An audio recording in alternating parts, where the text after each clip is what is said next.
کراچی میں آئندہ دنوں میں اربن فلڈ کا خدشہ، سندھ حکومت نے مونسون کے باعث آئندہ دنوں میں اربن فلڈ کے خطرے کا الرٹ جاری کر دیا۔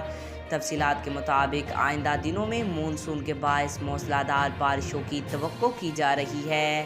اس کے ساتھ ہی موسمیاتی تبدیلیوں کی وجہ سے گلیشیئرز پگھلنے کے باعث دریاؤں میں بھی زیادہ پانی آنے کا امکان ہے۔ پی ڈی ایم اے کے الرٹ کے بعد کراچی کمشنر سید حسن نقوی کی زیر سربراہی اجلاس منعقدہ ہوا۔ اجلاس کے دوران متعلقہ حکام نے شہر بھر کے نالوں کی صفائی پر زور دیا اور خدشہ ظاہر کیا کہ اگر نالوں میں نکاسیاب کو بہتر کرنے کے لیے کچرے کو نہیں نکالا گیا تو شہر بھر میں شدید اربن فلڈنگ کا خدشہ ہے۔